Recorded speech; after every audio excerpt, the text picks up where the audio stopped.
L'air d'octobre avait cette façon de s'infiltrer dans les vieux os, et Vincent Marchal le sentit alors qu'il se tenait au pied des marches en grès, resserrant un panneau desserré sur l'unité de chauffage. Il avait passé la majeure partie de sa vie à réparer des choses qui se brisaient en silence, des moteurs qui toussaient, des systèmes qui tombaient en panne sans éclat. Et il avait appris à aimer la simplicité de ce travail. Les machines ne posaient pas de questions.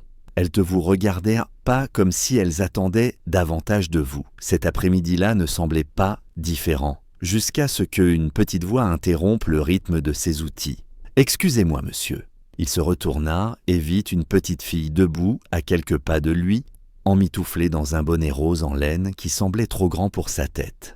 Une fine robe bleue battait contre ses genoux malgré le froid, et elle serrait contre elle un vieux ours en peluche, comme s'il la maintenait entière. Son visage était pâle, d'une manière qui fit se redresser Vince, sans même y penser. « Tu es perdu ?» demanda-t-il doucement. Elle secoua la tête. « Maman est à l'étage.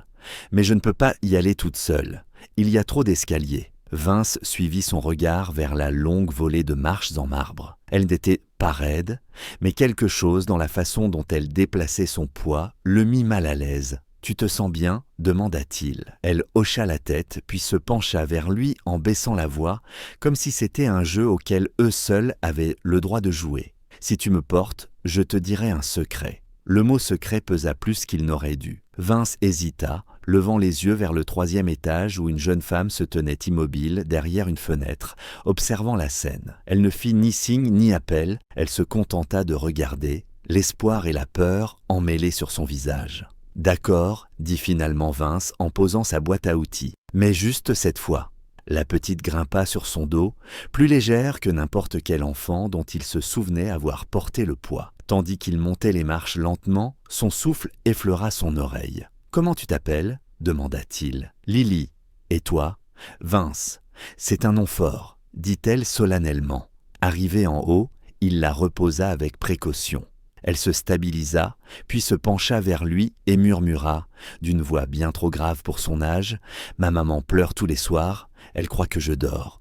Je suis malade, et les médicaments coûtent trop cher, mais je pense que tu pourrais aider.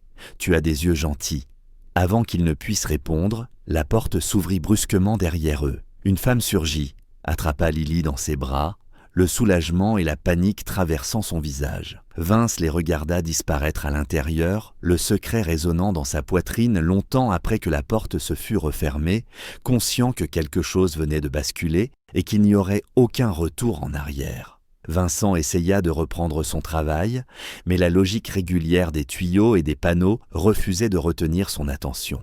Le murmure de Lily se rejouait sans cesse, se déposant quelque part au fond de sa poitrine. Lorsqu'il termina la réparation et rangea ses outils, la maison en grès ne ressemblait plus à un simple chantier parmi d'autres. Elle lui donnait l'impression d'être une question qu'il ignorait porter en lui. Ce soir-là, seul dans son petit appartement au-dessus du pressing, il fixa ses relevés bancaires étalés sur la table. Des chiffres auxquels il n'avait jamais vraiment prêté attention, au-delà de l'habitude et de la prudence, le fixaient en retour, dénués de sens d'une manière qu'il n'avait jamais eue auparavant. Le lendemain matin, il se retrouva de nouveau devant l'immeuble sous le prétexte d'une inspection de suivi. Sa main resta suspendue devant la porte de l'appartement 3B plus longtemps qu'elle n'aurait dû avant qu'il ne frappe. Lorsque la porte s'ouvrit, la jeune femme aperçue à la fenêtre se tenait là, vêtue de vêtements usés, son épuisement n'étant plus dissimulé par la distance. Elle le reconnut aussitôt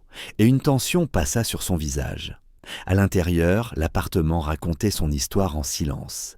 Des dessins d'enfants scotchés au mur, des flacons de médicaments alignés avec une précision méticuleuse, des rappels de rendez-vous envahissant le réfrigérateur. Lily dormait dans la pièce voisine, un léger va-et-vient sous une couverture trop grande pour elle. Vincent parla avec précaution, choisissant l'honnêteté plutôt que le réconfort, expliquant à Charlotte que Lily lui avait confié quelque chose de réel. Ces mots brisèrent l'équilibre fragile que Charlotte s'efforçait de maintenir. Elle n'essaya pas de rester maîtresse d'elle-même cette fois-ci. La peur se déversa, les factures médicales, les failles de l'assurance, les nuits passées à calculer ce qui pouvait être repoussé et ce qui ne le pouvait pas. Vincent écouta sans l'interrompre, réalisant à quel point il avait rarement écouté ainsi la vie d'une autre personne.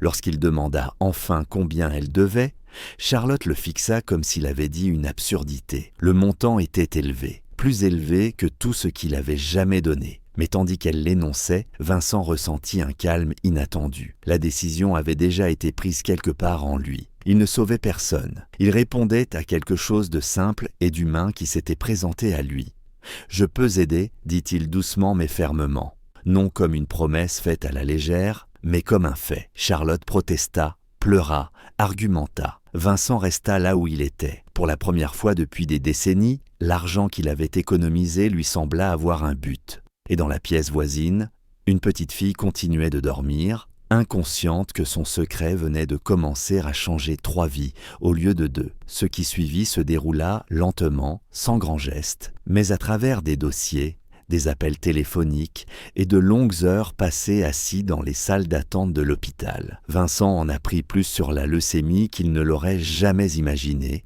mémorisant des termes médicaux qu'il avait du mal à prononcer et tentant de comprendre des factures qui semblaient conçues pour écraser tout espoir. Il rencontra des administrateurs, signa des chèques qui vidaient des comptes qu'il avait autrefois protégés avec tant de prudence et mit en place des paiements qui se poursuivraient bien après que le choc initial se soit dissipé. Chaque signature pesait lourd, mais ne lui sembla jamais une erreur. Plus important que l'argent fut l'espace qui s'ouvrit entre eux. Vincent commença à rendre visite régulièrement, d'abord avec maladresse, puis tout naturellement. Lily l'accueillait avec des sourires timides, qui devenaient chaque fois plus assurés, lui montrant les dessins scotchés près de son lit et lui chuchotant des nouvelles des aventures de son ours en peluche. Les jours où les traitements la laissèrent faible et silencieuse, il se contentait de rester près d'elle, lisant à voix haute ou comptant le rythme lent de sa respiration. Il apprit que la présence n'exigeait pas de tout réparer. Parfois, il suffisait simplement de rester. Charlotte observait tout cela avec une gratitude prudente. Elle avait vécu trop longtemps sur le qui-vive pour faire confiance facilement, mais Vincent n'insistait jamais, ne demandait jamais rien en retour. Lorsqu'elle tenta de présenter à nouveau son aide comme une dette, il la laissa faire, comprenant que la dignité comptait autant que le soulagement. Peu à peu, la peur dans ses yeux s'adoucit. Elle se mit à dormir toute la nuit. Il lui arrivait de rire, surprise par le son même de son rire. L'hiver passa. Lily perdit ses cheveux, puis retrouva de l'énergie. Les mauvais jours continuaient d'arriver sans prévenir, mais les bons commencèrent à être plus nombreux. Les médecins passèrent d'un langage prudent à un optimisme mesuré. Le jour où ils prononcèrent enfin le mot « rémission », Charlotte s'effondra dans les bras de Vincent, sanglotant avec une force qui semblait vider d'un coup des années de terreur. Il la serra contre lui, sentant quelque chose se mettre en place au fond de lui. Ce soir-là, rentrant seul chez lui, Vincent réalisa que son appartement ne lui semblait plus vide. Il avait passé des décennies à réparer des systèmes défectueux, convaincu que c'était tout ce qu'il était destiné à faire. Quelque part en chemin, une petite fille, au bonnet rose, lui avait montré une autre forme de réparation. Une réparation qui n'utilisait ni outils, ni manuels, seulement de l'attention et du soin. Et pour la première fois de sa vie, il comprit que la richesse n'était pas ce que l'on mettait de côté, mais ce que l'on était prêt à donner quand cela comptait vraiment. Les années qui suivirent se déroulèrent avec une douceur que Vincent n'avait jamais attendue de la vie. Lily gagna en force d'une manière qui tenait presque du miracle, non pas d'un seul coup, mais par étapes régulières qui apprirent à chacun la patience. Son rire revint en premier, puis son appétit, puis la couleur sur ses joues. Elle retourna à l'école, d'abord timide, serrant un peu trop fort son ours en peluche, mais chaque après-midi, elle rentrait avec de nouvelles histoires, de nouveaux amis, de nouveaux projets. Vincent observait tout cela avec une admiration silencieuse, conscient d'avoir été autorisé à être témoin de quelque chose de rare. Charlotte changea elle aussi. Libérée du poids écrasant de la peur permanente, elle termina ses études d'infirmière et s'orienta vers l'oncologie pédiatrique, portée par une compréhension qu'aucun manuel ne pourrait jamais transmettre. Elle parlait aux familles avec une douceur née du fait d'avoir un jour été exactement à leur place.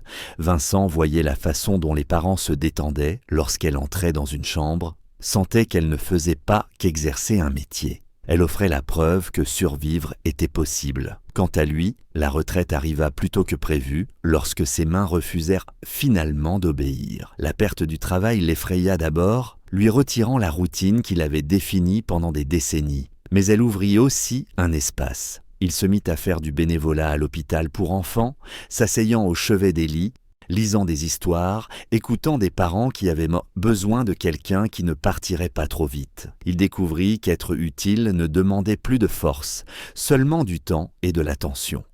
Le dimanche, il dînait avec Charlotte et Lily. Parfois, il parlait de choses ordinaires, les projets solaires, les anecdotes de l'hôpital, la météo.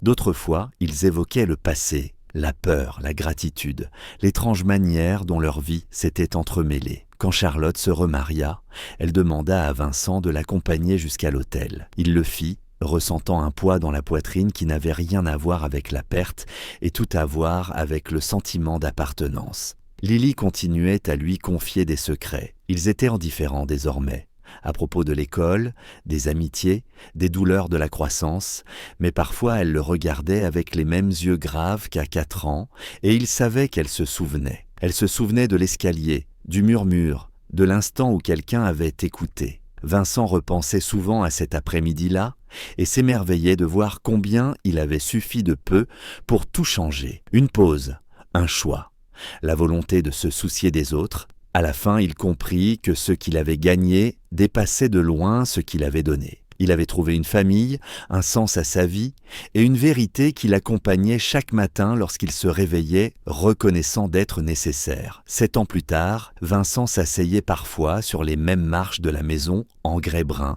lorsque l'automne revenait, regardant les feuilles s'amasser dans les coins comme des souvenirs silencieux. Lily avait maintenant 12 ans, plus grande, plus bruyante, merveilleusement obstinée. Son bonnet rose était depuis longtemps rangé, mais son ours en peluche reposait toujours sur son lit la nuit. Elle pliait du papier en forme soignée et les offrait à ceux qu'elle sentait avoir besoin d'être réconfortés, comme si la gentillesse avait été une langue apprise très tôt et jamais oubliée. Charlotte travaillait de longues journées, guidant des familles effrayées à travers des couloirs qu'elle avait autrefois parcourus avec la peur dans la poitrine. Leur vie était bien remplie, ordinaire, pleine d'une manière qui avait jadis semblé impossible. L'appartement de Vincent avait changé lui aussi. Les murs n'étaient plus nus. Dessins et cartes envahissaient l'espace, fixés avec des coins inégaux, chacun étant une petite preuve qu'il comptait pour quelqu'un. Il passait ses matinées à faire du bénévolat à l'hôpital, ses après-midi à reposer ses mains douloureuses et ses soirées autour d'une table de dîner rarement silencieuse. Il avait appris que la famille n'arrive pas seulement par le sang ou la tradition.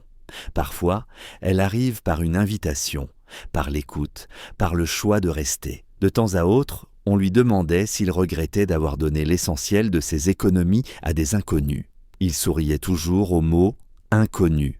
L'argent, disait-il, était autrefois resté inerte, dormant sur un compte sans rien lui demander. Désormais, il avait une histoire. Il portait des rires, un avenir et une petite fille qui grandirait en croyant que le monde pouvait être bienveillant. Lily continuait à lui confier des secrets. Ils étaient plus modestes maintenant, des inquiétudes à propos des amis, des espoirs pour l'école. Mais parfois elle devenait silencieuse et pensive, comme lorsqu'elle avait 4 ans. Dans ces moments-là, Vincent se rappelait son poids sur son dos, les pas prudents, le murmure qui avait ouvert une porte dont il ignorait l'existence.